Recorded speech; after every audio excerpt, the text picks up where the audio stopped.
لە چێژی عمری پڕمەینەت بەدایم بێقەراریمە، لە ناخی سینەکەی داخا شەرارەی دەردەداریمە، لە ئەحواڵی پەرێشانم نەبوو زانایە ڕامێنێ، کە سەر ماتەم گڕی ئاهم کە چۆن ئێسقان دەسووتێنێ. تکەی ئاونگی چاوی کەس شەواوی دا گۆنای زەردم، کە دیسان نامرادی دایک و تاڕیشەی لەسەر دەردم. ئەوە ئێستا کە نابزوێ خەیاڵی ئەو دڵەی مەنگم، لە نێو زەنوێری هەڵبەستا نەماوە ڕەوتی ئاهەنگم. بەبێ ئازیزەکەی جاران شەوی مۆن و کەوێڵی کڕ، ئەوەندەی دیکە دای خورپان دڵی خەمناک و مات و سڕ. بەڵێ فەرموودەکەی هێ من هەتا مردن لە گوێمایە، ئەدی بۆچی دەیان گوتدار کە پیر بوو تازەدانایە. ئەوە ئێستا کە قالۆری هەڵۆڵی بەژن و باڵاکەم، چەماوە ڕووبەڕووی یارم بەلەزدی نا بەڵێ کەم کەم. وەشاندم توی بەهار و ژین بە هیوای نەوبەهاری تۆم، کە یارم بێ گوڵی عمرم بە چاوان جان نساری تۆم.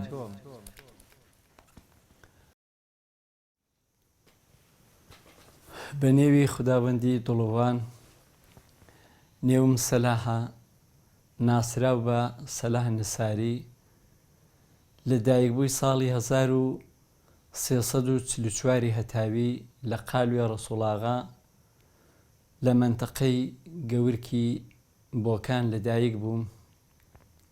2 ساڵی سەرەتایی لە ئاوایی قالوێ لە لای سپای دانیش دەرسی مەدرسەم خوێندووە، بەڵام بەهۆی ئەوەی کە لەو سەردەمەدا بارودۆخ وابوو، ئیدی نەیان ناردمە مەدرسە. 2 ساڵ دواتر کە بەسەر ئەو وەختەدا تێپەڕی پەیکار بە بێسەوادی دانرا لە زیاتی نێهزەتی ئێستا. ئەمن 2 ساڵی شەوانە هەر لە قالوێ دەرسم خوێند. ساڵی 1356 ماڵمان هاتە بۆکان. لە بۆکانیش 2 ساڵ شەوانە چوومە مەدرسە و ئیدی ئەوە هەموو خوێندن و دەرسی من بوو لە مەدرسەکاندا. بەڵام بەهۆی ئەوەی کە بۆ خۆم زۆر ئەلاقەم بە خوێندن و خوێندنەوە بوو، ئیتر دوای ئەوەی کە ئەلفوبێم ناسی، بۆ خۆم درێژەمدا بە خوێندنەوە.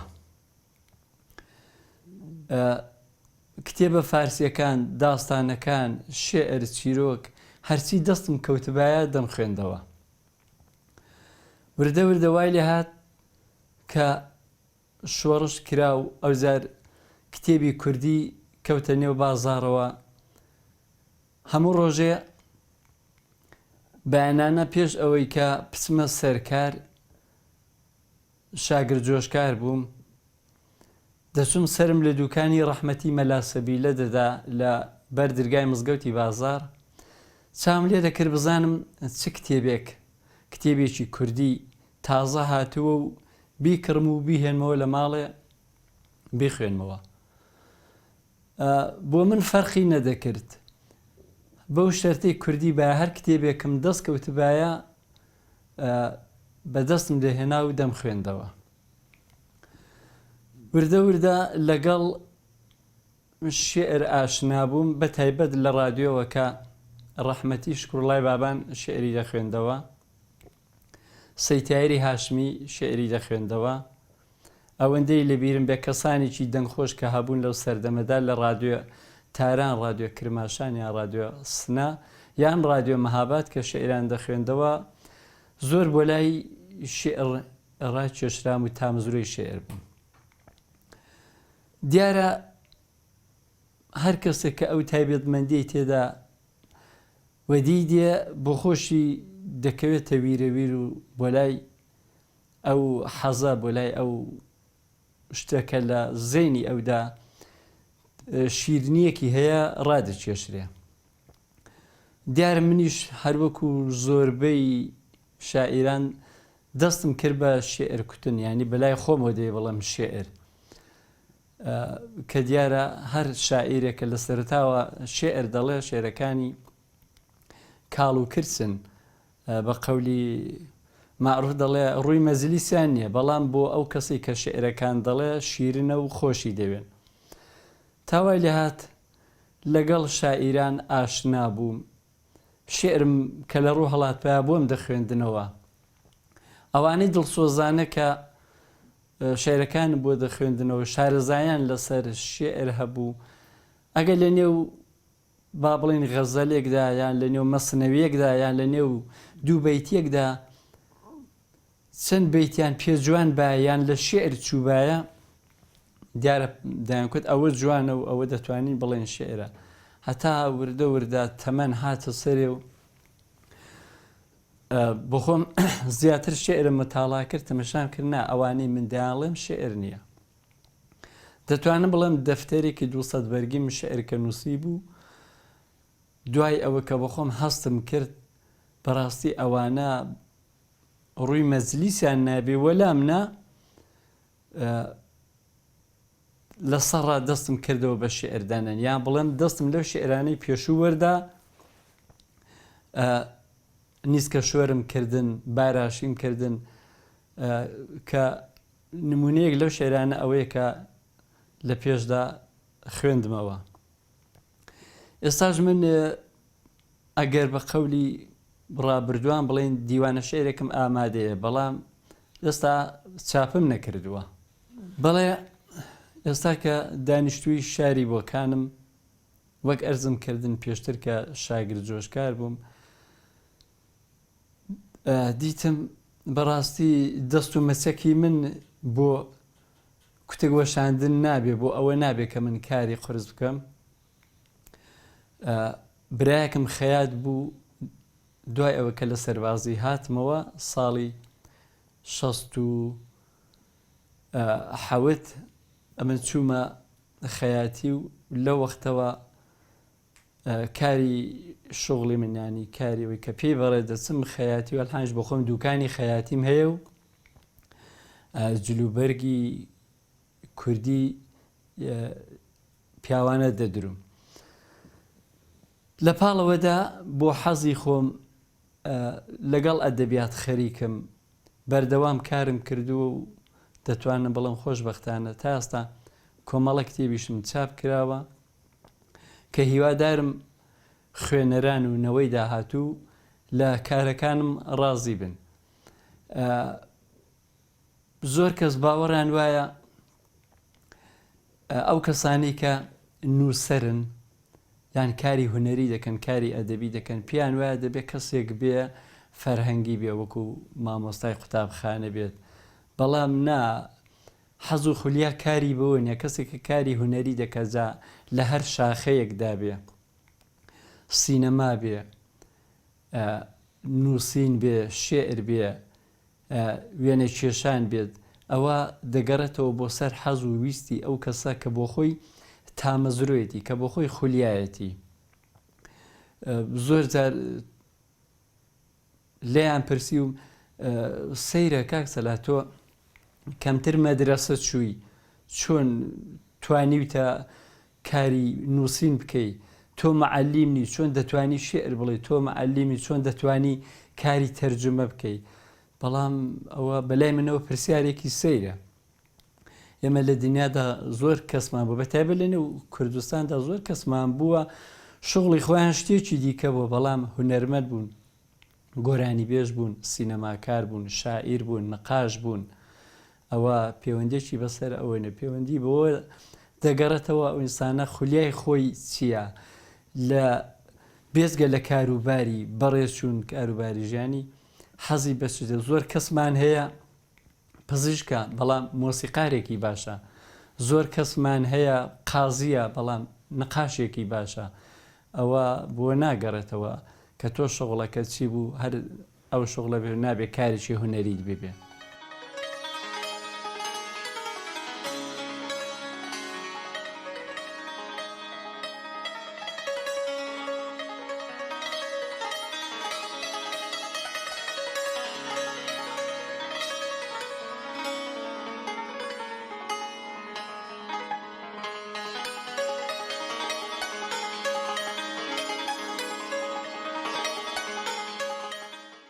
من لەسەر ئەدەبیاتی منداڵان کارم کردووە، لەسەر وەرگێڕان کارم کردووە و لێکۆڵینەشم کردووە لە بواری فۆلکلۆردا.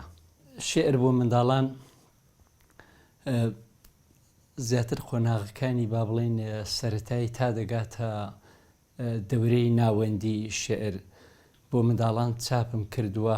ئەوڵ کتێبم کە شێعر بۆ منداڵان بڵاو بۆ خاڵخاڵۆکە چاپی مانگ لەبانە چاپی کردووە تا ئێستاش کە ئەو کتێبی لە بەردەستماندایە چاپی دووەمیەتی. دوای ئەویش شەکرەسێ و کە ئەویش هەر شێعرە بۆ منداڵان لە بۆکان چاپی زانکۆ چاپی کردووە و ئێستاش لە سەقز خانی چاپی دووەکەی لێدەدات، هەر شێعرە بۆ منداڵان. دیارە شاعر شێعرەکانی خۆی هەموو هەر خۆش دەوێت، شێعرەکان تایبەتمەندی خۆیان هەیە، ئامۆژگاریە، حەز و خولیاکانی منداڵان لە نێو شێعرەکاندا ڕەنگی داوەتەوە. یەکەش لەو شێعرانە کە لە خاڵخاڵۆکەدا هەیە پێشکەشتانی دەکەم.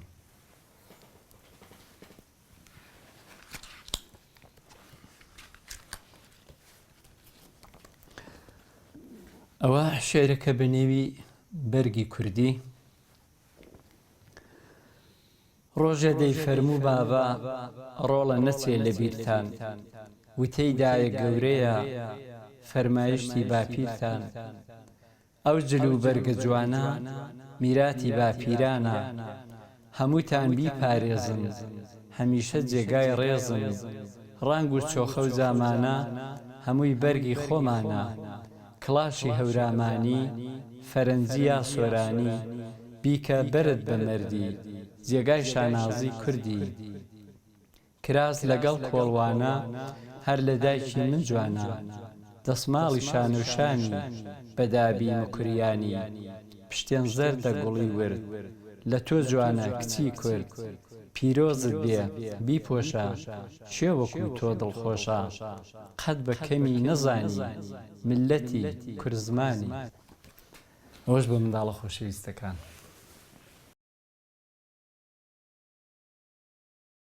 دیارە منداڵ بەهۆی ئەوەی زمانی شێعر زمانێکی ناسکە لەگەڵ ڕوحیاتی منداڵ باشتر یەک دەگرێتەوە. وەختێکە منی نووسەر با بڵێن بمەوێ شتێک بۆ منداڵان بنووسم، ئەگە چیرۆک بێ دەبینی بۆ منداڵەکە تا ڕادەیە قرس بێ و چیرۆکیش بەو حەدە ناتوانێت منداڵ لەبەری بکە. گەورەش کە زۆر بە دەگمن، بەڵام شێعر لەبەر دەکرێت. شێعر دەتوانێت حەزەکانی منداڵ زووتر بدەرچێنێ. منداڵێک وەختێکە چاو لە گوڵێک دەکات، خەونەکانی خۆی زەینەتی خۆی لەو گوڵەدا دەبینێ، کە چاو لە ئاسمان دەکا هەورێک دەبینێ پێی وایە ئەو هەورە دایکێتی، پێی وایە بۆ خۆیەتی. وەختێک کە خۆر دەبینێ دەچێتە ژێر هەورەوە دنیای خۆی لەوەدا دەبینێتەوە. وەختێک کە چاو لە ئەستێرەیەک دەکا کەوا بوو لێرەدا شێعر دەتوانێت لەگەڵ منداڵ زووتر ڕێ بکەوێ. منداڵ وەختێک کە شێعر لەبەردەکە وریاتری دەکاتەوە. بۆ نمونە من بۆ خۆم دیتومە و نەک تەنیا بڵم ئەو هەر قسەی منە، ئەو منداڵانەی کە شێعریان بۆ خوێندراوەتەوە و بە تایبەت شێعریان لەبەر کردووە لە قوتابخانەش زیرەک بوون، تەنانەت لە ڕاضیشدا زیرەک بوون، چونکە وەختێکە شێعرە و کاریگەریە لەسەر مێشکی منداڵ دادەنێ ئەو منداڵە زیرەک دەبێت. وەختێکە لە قوتابخانەش دەرسی پێدەڵێن بە تایبەت کە ڕاضی دەخوێنێ دەتوانێت زووتر لەبەری بکە، باشتر زیرەکی دەدا بە منداڵ. و هەروەک ئەرزم کردن چێژێکی تایبەت شێعر بە منداڵ دەبەخشێ. دیارە ئێمە هەر هەمومان وابوون، هەر ذاتی ئینسان وایە حەزی لە شێعرە، چونکە شێعر دەرگایەکە دەکرێتەوە تۆ دەتباتە نێو باغێکەوە، بەڵام چیرۆک وانێ بۆ منداڵ، ڕۆمان وانێ بۆ منداڵ، مادام ئەوەی ئەو منداڵە تەمەنی دی بێتە دەورانی لاوی و لە دەورانی مێر منداڵە ئەوجار بێتە سەرێ، لەنا بۆ تەمەنی خوارێ شێعر کاردانەوەی باشتری هەیە.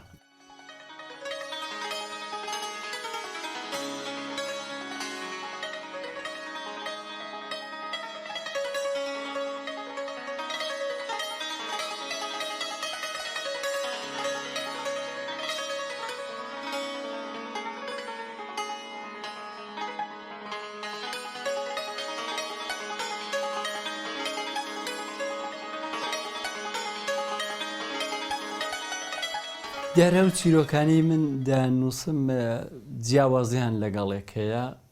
ئەو چیرۆکەی کە بۆ منداڵێکی پێش ئەوەی چوبێتە مەدرسە لەگەڵ ئەو منداڵی کە لە پۆلی دووسێ بۆ سەرێدایە چیرۆکەکان جیاوازیان هەیە. نمونەی لە چیرۆکەکان دەجێڕمەوە نەکوو بە پوختی وەک ئەو شێوەی کە بڵێن لەو کتێبەدایە.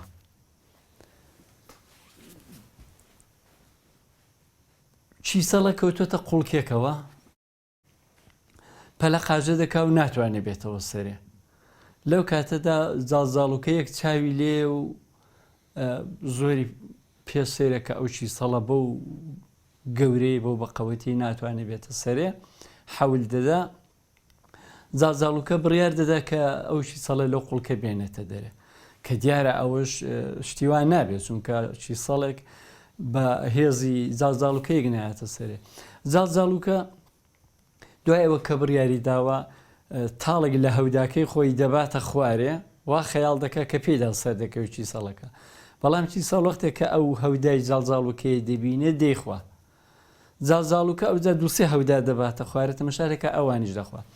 زاڵزاڵوکە بیر دەکاتەوە نەخێر ئەو چیسەڵە برسیەتی فکر دەکات چی بۆ بەرێ دەڕوات تەماشارێکە کۆمەڵی مێرولە گەڵا ترشۆکەیان پێ دەیبەنەوە بۆ شارەکەی خۆیان ئەویش دەچێت گەڵا ترشۆکەی دێنە دەیخاتە خوارێ بۆ چیسەڵەکە چیسەڵ ئەویش دەخوات. ئەوجار دەچێت هاوڕەکانی خۆی دێنە ڕەفیقەکانی خۆی دێنێت چەند زاڵزاڵوکەیەک گەڵا ترشۆکە دەبن دەیخەنە نێو قوڵکەکەوە ئەو چیسەڵە ئەوانە دەخوا. جاوزار بڕیار دەدەن بۆخۆیان کە بیهێننە دەرێ بە هەمویان ئەو هەودایانیان بڵێن ئەو تەنافانیان دەبن لە تەختی قوڵکەکە لە بنی قوڵکەکە گیری دەکەن و دێنەوە سەرێ هەتا وای لێ دێ با بڵێن شتێکی پتە و دەتەنن. وەختێک کە شتێکی پتە و دەتەنن ئەو چیسەڵە پێیدا سەر دەکەوێت کە دێتە دەرێ چیسەڵەکە ئەوان زۆر خۆشحاڵ دەبن. ئەو چیسەڵە بە نیشانێ ئەوە کە خزمەتێکیان پێکردو ئەویان هێناوەتە سەرێ سەری ڕێزیان بۆ دادەنەوێنێ. دوایی بەبەر چاوی ئەواندا دەڕوات ترشۆکەکە دەبینێتەوە لەو شوێنە بخۆی دەست دەکات بە ترشۆکە خواردن. ئەو چیرۆکە ئەوە دەگەینە بە منداڵ ئەوە دەدا منداڵ بە ئێمە لاوازیش بین بەڵام دەتوانین یارمەتی لە خۆمانی گەورەتریش بدەین بەڵام تۆ دەبێت شێوە یارمەتێکە. بەهەرحاڵ ئەو چیرۆکە دەتوانێت هەر لە سەرەتایە هەر لە دەورانی منداڵیەوە منداڵ فێر بکات کە چ لە دەورەی منداڵیدا چ لە دەورەی مێر منداڵیدا وە کە زمانێکیش دەبێتە کەسێکی وەکو ئێمە کەسێکی یارمەتی دەربێ کەسێک بە بتوانێت دەستی کەسانێک بگرێت کە کەوتون هەڵیان بستێنێتەوە. ئەوە یەکێ لە نمونەی چیرۆکەکان. دیارە هەر نووسەرێکە دەنووسێ چ بۆ منداڵ چ بۆ گەورەکان حتمەنە ئامانجێکی هەیە بۆ خۆی فکرێ زەینەتێکی هەیە دەیەوێ چی بنووسێ و چۆن بنووسێ ئەوە زۆر گرینگە.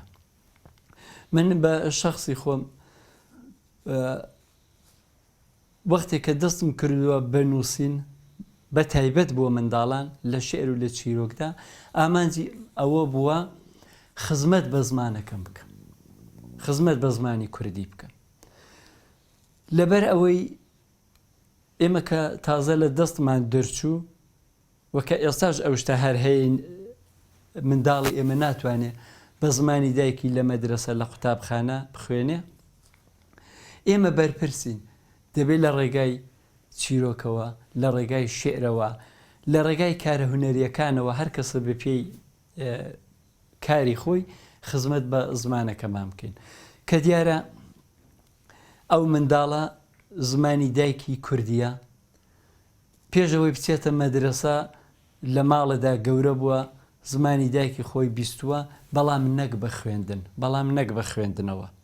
وەختێکیش کە چووە مەدرسە لەگەڵ زمانێک ئاشنا دەبێ بەو ئەلفوبێیە کە زمانی ئەو نییە. ئەو شتێک کە لە ماڵێ قسەیان پێدەکرد بەڵام نەدەخوێندرا، دەچێت لە مەدرسە دەیخوێنێ ئەو زمانە نییە کە دایکی قسەی لەگەڵ کردووە. کەوا بوو ئەو منداڵە تووشی سەر لێ شێوان دەبێ، چارەژ نییە. کەوا بوو دەبێ ئەمنی نووسەر بێنم ئەو شتە قەرەبوو بکەمەوە. وەختێکە شێعر بۆ منداڵان دەنووسم، وەزیفەی من ئەوەیە ئەو شێعرە بۆی بخوێنمەوە، یان کەسانێکی دیکە بۆ منداڵی بخوێننەوە. ئەو چیرۆکە من یا کەسانێک کە نووسیوانە لە پێشدا بۆ منداڵ خوێندرێتەوە.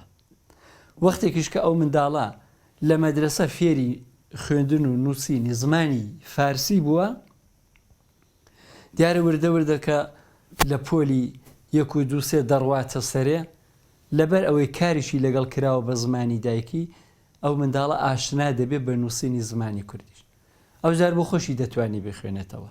پس لێردا ئێمە توانیمانە خزمەت بە زمانەکەمان بکەین، زمانەکەمان نەفەوتێ و ئەو منداڵش ئەو جار دەکەوێتە بیرکردنەوە.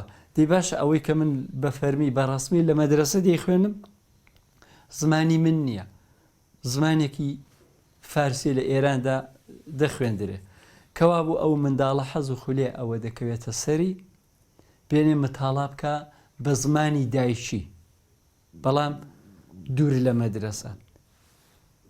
کە ئێستا لە سنە با بڵین بە شێوەی ئاکادیمیان نائاکادیمی چەند وانەیەکدان دراوە بۆ کوردی، بە باوەڕی من خزمەتێک ناکە، چون تۆ دەبێ بێنی لە سەرەتاوە ئەو کارە بکەیت. تازە لە تەمەنی مندایان خوێندکارێک کە دەچێت لە زانکۆی سنە چی بە کوردی دەخوێنێ. ئەو قوتابیە ئێستا هەر قسەکردنی ڕۆژانەی کێشەی تێدا هەیە. ئەو شێوەی کە لازمە ناتوانێت بە زمانی دایکی قسە بکە، بە شێوەی پێویست ناتوانێت قسە بکە، دەچێت لە زانکۆ دەخوێنێ، بە باوەڕی من ناتوانێت ئەوە خزمەت بکە، خزمەت بە زمانی کوردی ناکە. من ناڵم شتێکی خراپە، خراپ نییە، بەڵام وەک ئەوەی منداڵێک دەچێت لە مەدرسە بە زمانی دایکی دەرس دەخوێنێ، هەموو قۆناغەکان دەبڕێ و دێتە سەرێ، لەگەڵ ئەوەی دوای 12 ساڵیان دوای 20 ساڵ دەچێت لە زانکۆ تازە ناچێت لەوێ دەرسی سەرەتایی بخوێنێ. من ڕەتی ناکەمەوە شتەکە، بەڵام باشتر ئەوە بوو لە سەرەتاوە لە مەدرسە لە پاڵ فارسیدا با واحیدێکی کوردیش دانرابایە. زمانی ئێمە زمانێکی ڕەسەنە و ئەو زمانش تازە نافەوتێ. زمانی کوردی تازە قۆناغێکی بڕیوە کە لە فەوتان دوور کەوتوتەوە. بە هەزاران شێعرمان بە زمانی کوردی نووسراوە، بە سەدان ڕۆمانمان نووسراوە، بە سەدان شانۆمان نووسراوە، کاری سینەمای بۆ کراوە، کاری شانۆی بۆ کراوە. تازە مەترسی ئەوەمان لەسەر نییە، بەو شەرتەی بۆ خۆمان بمانەوێ، بەڵام ئەگە بۆ خۆمان نەمانەوێ لەسەرمانە زمانی کوردی لە بین دەچێت، تەفروت و نادەبێت.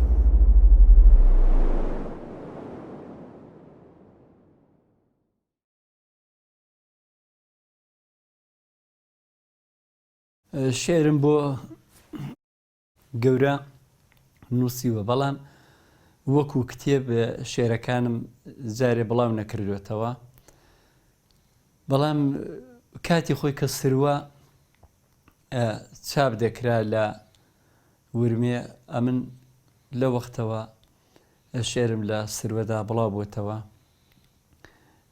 غەزەلم نووسیوە، چوارینەم هەیە، لە هەموو قالبەکاندا کارم کردەوە، شێعری نوێشم هەیە، بەڵام بۆ تایبەتمەندی خۆم، چون هەر کەسە دیارە سایل و شێوازی خۆی کار دەکا، بەڵام من دیارە کە لەگەڵ شێعری نوێش هەم، بەڵام بە شێوەی چێش و سەروادار باوڵێن لە قالبی کۆندا ئێستاش هەر حەزم لێیەتی و شێعری پێدەنووسم، بەڵام کەنجێ ئەو کاتانی کە بۆ خۆی شێعر دێ، ئەو کاتانی کە شێعر هانم دەدا. جاری وایە بە 3 مانگیش شێعرێک نانووسم، یان دێ بڵێم بە ساڵێکیش غەزەلێک نانووسم. هەر وەختێک هات، هەر وەختێک هانیدام دەینووسم و جایدی ئەوە لێرەدا من تاریفی شێعری خۆم ناکەم. ئەو کەسانی کە شێعری منیان بیستۆیان خوێندویانەتەوە ئەوان دەتوانن بڕیاری لەسەر. شێعر دنیایەکە بۆ چوونە ناو دنیای ئەدەبی هونەریەوە. شێعر دەروازەیە کە دەکرێتەوە بۆ نێو باغێک کە تۆ لەوێدا هەموو خەون و خولیاکانی خۆت دەبینیەوە. شێعر زۆر ناسکە، هەروەکو مامۆستا عەبدوڵڵا پەشێویش دەفەرمێ بەڕاستی حەیفە بە زمانی شێعر باسی کارە ساتەکان بکەی، بەڵام چارەش نییە. شێعر ناسکتر لە بزەی منداڵە، شێعر ناسکتر لە پەڕەی گوڵە، بەڵام بارودۆخی ژیان زۆر جار وامان لێ دەکا کە بە زمانی شێعر ئازارەکانی خۆمان دەرببڕین. شێعر بەتەنیا هەر ئامۆژگاری نییە، شێعر خۆشەویستیە، شێعر لێک نزیک بوونەوەیە، شێعر شعوری ئینسانە، شێعر هەموو شتێکە. کەسێک کە جەوهەری هونەری لە وجودیدا ببێ لە دنیای شێعردا دەژی. شێعر فڕینە بەسەر باڵی فریشتەکانەوە، بەسەر باڵی خەونەکانەوە، شەپۆلی دەریایە، شنەیە لە هەمان کاتدا کە ئینسانە هەستیارەکان بەو دیمەنانەی لە ڕۆژدا دەیبین و ئازار دەچێژن و پێی هەڵدەچۆقن. شێعر باوەشێنی ڕۆحە، شێعر دڵ دەلاوێنێ، بەڵام بەداخەوە زۆر جار شێعر وەک شوشە دەشکێ، کەشکاش وەکو نەشتەر دەبڕێ. بەڵێ شێعر خۆی لە خۆیدا ئیلهامە، شێعر ڕووناکیە، خۆشەویستیەکە لە دڵی ئەو کەسەدا کە هەستی هەیە، هەستیارە دەگروێ. دیارە هەموو کەسێک خاوەن هەستە، بەڵام هەموو کەسێک شاعیر نییە. هەموو کەسێک دەبینێ، بەڵام هەموو کەسێک بینێر نییە. جیاوازی هەیە. من باوەڕم وایە ئەو شتە لە ناخی ئینساندا، لە دڵی ئینساندا سەر هەڵدەدا. پێمانیە کەسێک بڵێ من بۆی ببم بە شاعیر دەبێ بچم لە مەدرسە دەرسی شاعیری بخوێنم، لە زانکۆ دەرسی شاعیری بخوێنم.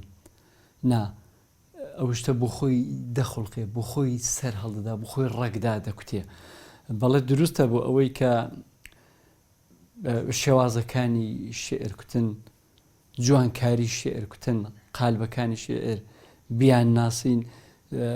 تۆ بە شێوەیەکی فێربوون ئێمە دەتوانین بیان دۆزینەوە، بەڵام ناتوانین بە شاعیر بوون بە شێوەی کە پسی فێر ببین. ئەو شتە لە زاتی ئینساندا هەیە. زۆر کەسمان هەیە تەمەنی 70-80 ساڵە شێعر دەڵە، بەڵام نەبووە بە شاعیر. زۆر کەسمان هەیە لە سەرتاوە دەست پێ دەکا بە چەندینی شێعری جوان دەتوانین بڵێن شاعیرە. لەو سەردەمەی خۆماندا کە تێیدا دەژین، مامۆستا ئەحمەد هەردی تەواوی شێعرەکانی ئەگەر لە بیرم بێ لە دیوانەکەیدا دەوروبەری 70-80 شێعرە. شاز زیاتر، وەلی من لەوە زیاترم نەدیوە، بەڵام شاعیرێکی بەنێوبانگە، بەڵام شاعیرێکی ناودارە. شێعری هەر هەموو شاعیرەکان تام و چێژی خۆی هەیە. شادێکم بڵێم ئەوە هەر قسەی من نییە کە مامۆستا نالی کە ئیدی باسی ناکرێت دەبێ بڵێن باوکی هەموو شاعیرانە کە لەو سەردەمەشدا نازناوی ئیمپراتۆری شێعر بە مامۆستا شێرکۆ بێکەس دراوە کە شێری ئەوم پێخۆشە بەڵام زیاتر من شێری مامۆستا عەبدوڵڵا پەشیۆ کارم تێدەکا زیاتر ئەو کارم تێدەکا ئیدەوە بێزگە لە شێری مامۆستا هێمن هەردی مەحوی یان با بڵێن شێرەکانی مامۆستا هەژار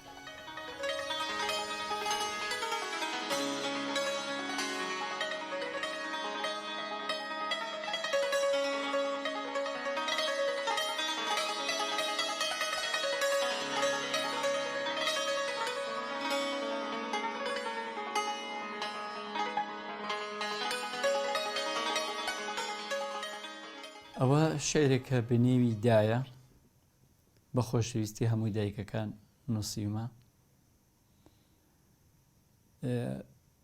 دیارە کاک زاهیری شەریفیش دەنگ خۆش هونەرمەند ئەو شێعرەی بە مقام کتووە و بڵاویش بۆتەوە دایە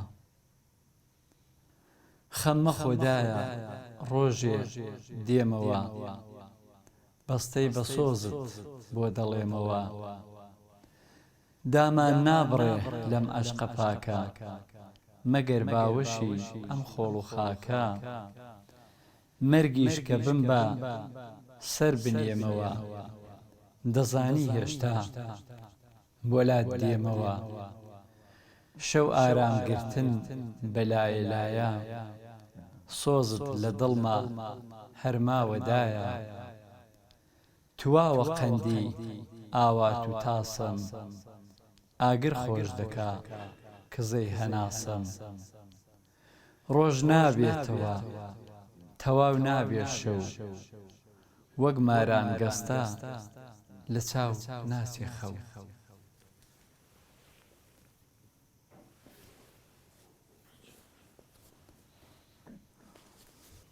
کارەساتەکان هەموو ئینسان ڕادەسڵەکێنێ من کاتی خۆی کە ئەو ڕووداوەیشی ناوێ ڕوویدا کۆمەڵێ منداڵیا با بڵێن ئافرەتی جوان لەوێدا سووتان بەڕاستی ئەوە زۆر کاری تێکردم زۆری من هەژاند هەر ئەو وەختی من شێعرێکم نووسی لە بیرم نییە لە چ مجلەیە چ گوارێکدا بڵاو بۆتەوە بەڵام شێعرەکە لە بەردەستدا هەیە و لە خزمەتاندا دەیخوێنمەوە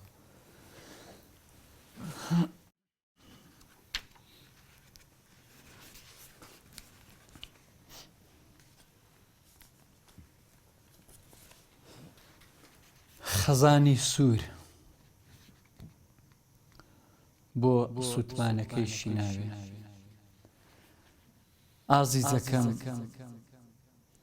ئازیزەکەم لە مێش ساڵە لەم هەرێمە وەرزی پەپوولە سووتانە بسکی هەتاو دەقرتێنن وەرزی تاریکی چاندنە زۆرمان دیوە بەر لە خەزان گوڵوەریوە زۆرمان دیوە پێش هەڵەبجە بارە سێویان بار کردووە و ئێستاش کوندە ببوو لەسەر خەڵکی ئەم وڵاتە سوورەتی ئەنفال دەخوێنێ گەوزی زریان باڵی پەرپەڕۆکی شادی و سوورە گوڵ هەڵدەوەرێنێ ئەمڕۆ وەرزی سەرماوەزە و وەرزی پەپوولە سووتانە ئەی پەپوولە سووتاوەکەی دایە و باوە سەر بکە سەر خۆڵە مێشی باڵەکانت لە پەرپەڕۆکی ئاسمانە بەسەر باخی گوڵا بفڕە تۆ نازانی لە هەرێمی تاریکیدا گوڵ و ڕووناک یا ساغن لە دوڕگەی تاریکستانە سوتاندنی ڕەس و باغە ئەوانەی قەت نانەوێ بەردەمی خۆشیان ببینن نوێنەری ڕم بوو گەردوونن ڕۆژی بەرێ دەنگی پەپولەیان کرد زمانی پێنووسیان بڕی لە هەرێمی ڕووناکیدا باڵی سەوز و زەرد و سووری تۆیان سوتان نایان ناسی بێزوو بە خۆڵەمێش دەکەن لە ناوی کیژان تۆقیون بەڵام سبەی ئێوە نازدارەکان پێیان بڵێن ماڵی بێکس تەلاری بێ پەنجەرەیە و لەم هەرێمە هەرگیز ڕووناکایی زر نابێت. شێعری هاوڕێ لە کتێبی شەکرە سێودا کە ئێستا لە ژێر چاپدایە و چاپی دووی ئینشەڵڵا بەو زوانە دێتە دەرێ. شێعرێکە کە بۆ خۆم زۆرم خۆش دەوێ. دیارە ئەو منداڵانەی کە چ بۆ خۆم بۆم خوێندوونەتەوە یا کەسانێکی کە بۆیان خوێندوونەتەوە ئەوانیش شێعرەکەیان بەلاوە خۆشە و حەزیان لێیەتی. دیارە من هەر لەگەڵ ئەوەی کە کاری نووسینم بۆ منداڵان لە شێعر و چیرۆکەوە دەست پێ کردووە با بڵێن لە 2007ەوە من بە شێوەی بەردەوامی کاری وەرگێڕانم دەست پێ کردووە. زیاتر ئەو کتێبانی کە بۆ خۆم پێشتر خوێندومەتەوە و حەزم بە نووسراوەکانیان بە بابەتەکانیان کردووە ئەو کتێبانم وەرگێڕاوەتەوە. جا چ لە چیرۆک چ لە کتێبە مێژوویەکان بە تایبەت وەکو سەفەرنامەکان ئەو کتێبانی کە ئێستا لەبەر دەستدایە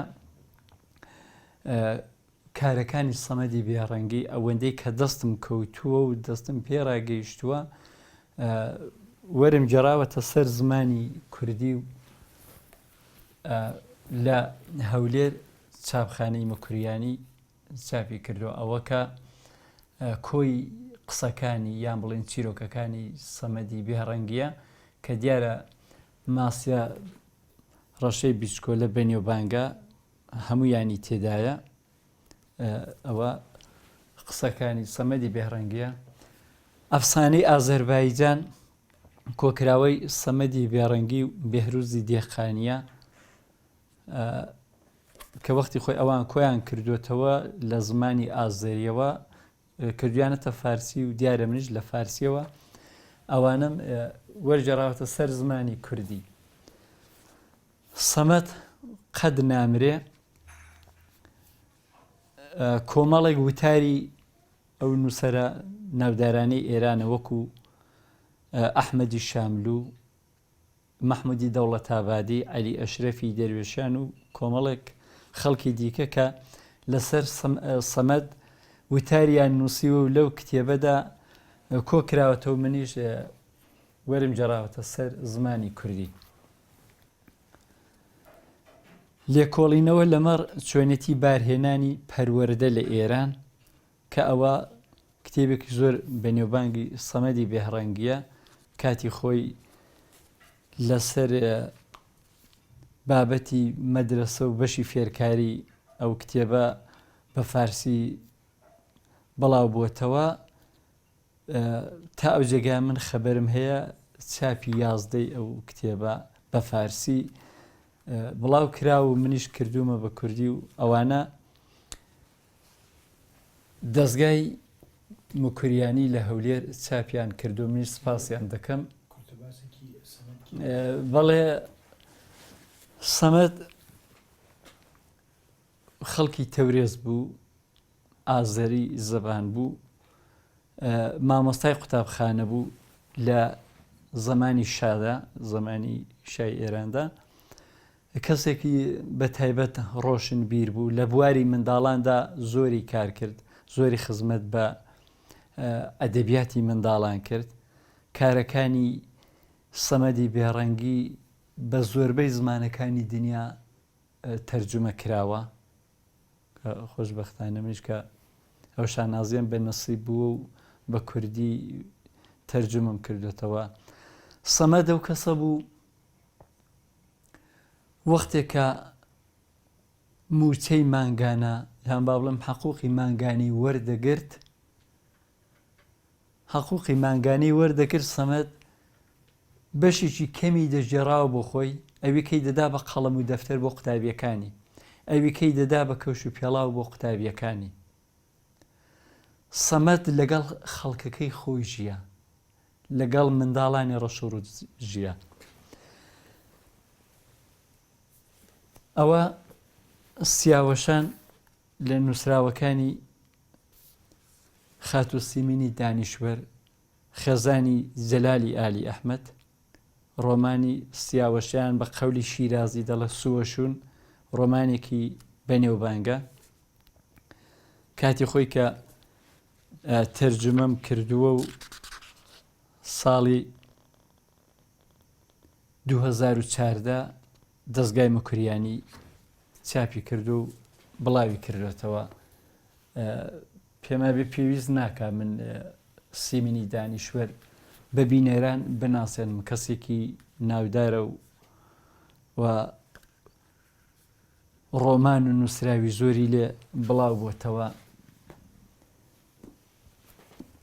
شەوهەری ئاوخانم یان مێردەکەی ئاسکە خانم یان با بڵێن مێردەکەی ئاوخانم لە بەناوبانگترین ڕۆمانی عەلی محەممەدی ئەفغانیە، نووسەرێکی کوردی کرماشانی. ئەو ڕۆمانە فارسیەکەی تاستا لە 25 جار چاپکردن تێیپەڕاندووە. خۆشبەختانە من کە وەرم جارا سەر زمانی دایکی ئەو شتە لە زمان خوێنەرانی کوردیەکەوە دەڵێم زۆری لە ڕازی بوون. ئەوەش لە دوو بەرەکدا هەر دەستگای مەکوریانی چاپی کردو و بڵاوی کردوێتەوە. ساڵی چاپەکەشی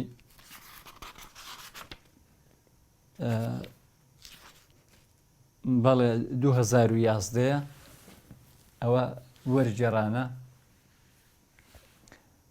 ڕۆمان بۆ باسمان کرد. ماد مازێڵکەتی یەکێکە لەو کۆمەڵە چیرۆکانی میتریا ئیلیاتی، با بڵێن لەسەر شێوازی ئەوڕۆیە، وەکو دەڵێن شێوازێکی مدێڕنتر لە چیرۆکنووسی 20 ساڵ یان 50 ساڵ لەوە پێش ئەو کۆمەڵە چیرۆکە. بابمردن کۆمەڵە چیرۆکێکە هەر لە فارسیەوە کردومە بە کوردی، بە تەنیا لە یەک کەسەوە نیە، چەندین کەسی تێدایە کە چیرۆکەکانی پێخۆش بوو، منیش کردومە بە کوردی و ئاراس چاپی کردووە. ئەفسانەی سیرەنگ ڕۆمانە، ئەفسانەی سیرەنگ نووسراوی مەنسووری یاقوتیە. مەنسووری یاقوتی یەکێکە لەو نووسەرە خاوەن قەڵەمانەی کرماشان. من تا ئێستا دوو کتێبی مەنسووری یاقوتیم وەرجێڕاوەتە سەر زمانی کوردی. ئەفسانەی سیرەنگ دەستگای جەماڵ عێرفان لە سلەیمانی چاپی کردەوە بڵاو بۆتەوە. بەڵام کتێبی دووەمی کە کۆمەڵێک لە حەقایەتەکان یان لە ئەفسانەکانی لادێنشینانی کرماشانە بەداخەوە قەرارا بوو جەماڵ عێرفان چاپی بکە، چاپ نەکراوە و ئێستا ماوەتەوە. بەڕێوەبەری قوتابخانە ڕۆمانێکە لە جەلالی ئالی ئەحمەد، کە دیارە جەلالی ئالی ئەحمەدیش کەسێکی بەنێوبانگە و ئەوەش دەستگای مەکوریانی چاپ و بڵاوی کردوێتەوە. بنەماڵەی پاسکۆ ئاڵ دوو ئارتە نووسراوی کامیلۆ خۆزی سیلا، ئەوەش ڕۆمانێک بوو و کاتی خۆی کە تەرجمەم کردبوو هەر دەستگای مەکوریانی چاپ و بڵاوی کردوێتەوە. بەڵام بە دوای ئەو ڕۆمان و چیرۆکەکاندا هەرۆک پێشتریش ئەرزم کردن، من زۆر حەزم لە شتە مێژوویەکانە. چەند کتێبێکی سەفەرنامەم لە زمانی فارسیەوە هێنا سەر زمانی کوردی و سەفەرنامەی عەشیرەتی بەختیاری لە نووسینی ئەزغەری کەریمی ئەوەکە ئەویش هەر دەستگای مکوریانی چاپی کردووە 2013. سیاحەتنامەی میسیۆ چریکۆف کە دیارە ئەوە گەشتیارە بیانەکانن هاتوونەتە ئێران و بەتایبەت گەشتێکیان بە کوردستان و بە لۆڕستان و نێو بەختیارەکاندا کردووە. ئەو سەفەرنامانم تەرجمە کردووە و بڵاوبووەتەوە. لۆڕستان لە سەفەرنامەی گەشتیاراندا لە کۆکردنەوە نووسینی محەممەد حوسێن ئەوەش هەر سەفەرنامەیە کاتی خۆی وەرم جێڕا بە سەر زمانی کوردی 2013 دەستگای مکوریانی چاپی کردو و ئێستاش کۆمەڵێک نووسرا و چ لە وەرجێڕان چ لە نووسراوەکانی خۆم لەژێر چاپدا هەنیا با بڵێن ئامادەی چاپن و چاپ نەکراون و زۆر وتار و مەقالات و شتی دیکەم لە چ لەودی و چ لەودی و لە مجەلەکاندا لە گوارەکاندا چاپ کراوە و بڵاو بۆتەوە. زۆربەی زۆری شعرەکانی من منداڵان لە بەریانە منداڵان چونکە زۆرینەی شعرەکانی من لەودی و لە پەپولەدا لە جگەرگۆشەکاندا لە گوڵەکاندا لە زۆربەی مجەلەکانی ئەودی و چاپ کراون لێرە شەر بڵاو بۆتەوە. زۆربەی منداڵان شعری منیان لەبەرە و بەتایبەت ئاڵاخان میکسم شعرەکانی منی پێخۆشە و زۆر جار لە کۆڕ و کۆبوونەوەدا زۆر کاناڵەکانیش هەتا نیشانیان داوە کە لە کۆڕ و کۆبوونەدا شعری منی خوێندێتەوە. بەڵە شعری من کە بۆ منداڵان حەزیان لێ و زۆریش نمونەمان هەیە کە منداڵان شعری منیان لەبەرە و خوێندویانێتەوە. بەتایبەت دەبێ بڵێم زۆر سپاسی ئەنجومەنی ئەدەبی شنۆ دەکەم. دۆستان لە شنۆ ڕێزیان لێگرتووم بۆ بەرنامەی ئەدەبیاتی منداڵان بانگێشتنیان کردووم. گەورەی خۆیان نیشان داوە کە دیارە ئەوانش دیاری ئەوانە لە کتێبخانەکەمدا هەڵم گرتووە و لێرەش وەکو ڕێز لێنانیەکی تایبەت شتێکی وان نەگیراوە، بەڵام وەختێکە کتێبی خەزێنەی هەرمان بڵاو بووە دۆستان لە ئەنجومەنی ئەدەبی ئەدەبەوە هاتن قسەیان لەسەر کتێبەکە کرد بۆ هەڵسەنگاندن و لوتفیان بوومنی سپاسیان دەکەم و دەنا بڵێن وەکو کۆڕێکی گەوریان کۆڕێکی تایبەت گیرا بێ بۆ ڕێز لێنان نەبووە. لە هەولێر لە فستیواڵی مامۆستا هێدی شاعیردا کە بانگێشتن کرابووم دیاری مامۆستا هێدیان پێداوم کە ئەوە لێرە لە خزمەتاندا هەیە و لە کۆتاییدا دەمەوێت زۆر بە کورتی ئەوەتان ئەرز بکەم بەڕاستی ئێمە دەبێ بخوێنینەوە. هەر ملەتێک خوێندنەوەی نەبێ، هەر ملەتێک مەتاڵای نەبێ کەلتوری خۆی کەلەپوری خۆی کەسایەتی خۆی ناسنامەی خۆی لەبیر دەچێتەوە. هەموو ملەتێک بە کەلتور و کەلەپوری خۆیەوە دەناسرێ. ئێمە دەبێ حەول بدەین بخوێنینەوە منداڵەکانمان ڕابێنین فێری خوێندنەوەیان بکەین با لەگەڵ خوێندنەوە بێگانە نەبین. ئەگەر ئێمە خوێنەرێکی باش بین خۆمان بەباشی دەناسین و گەلانی دنیاش بەباشی دەناسین. زۆر سپاستان دەکەم، تەشەکر دەکەم کە ئێمەتان بەسەر کردوێتەوە، زەحمەتان کێشاوە. هیوادارم ئەو قسانەی من خۆشەویستان بینەران ئازیزان چێژی لێوەربگرن. ئەگە کەم و کوڕیەکیش هەبێت دیارە ئەوە لە لای منەوەیە و دەبێت بە گەورەی خۆیان بمان بورن. ئینشەڵڵا سەرکەوتوو بن. زۆر سپاس. ئەگە لە ڕوانگەی هەستیاریەوە شاعیریان نووسەری و بۆی بچین خۆشبەختی لەش ساغی نەک بە تەنیا بۆ خۆم هەر بۆ هەموو ئینسانەکان من هەمیشە بیری لەوە دەکەمەوە هەتا ماوەم بەسەر پێوە بم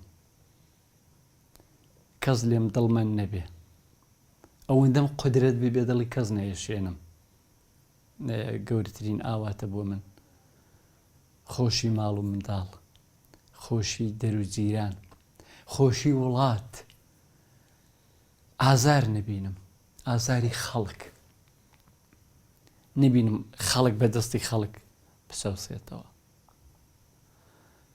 نەبینم ئینسانەکان یەکتری بکوژن یەکتری ئازار بدەن هەروەکو لە کۆنەوە کوتویانە ئەگەر ناتوانی گوڵبی دڕکیش مەبە ئەوە گەورەترین ئاواتی منە پێم خۆش نییە هیچ ئینسانێک بە هیچ هۆیەک بزەی سەر لێوی منداڵ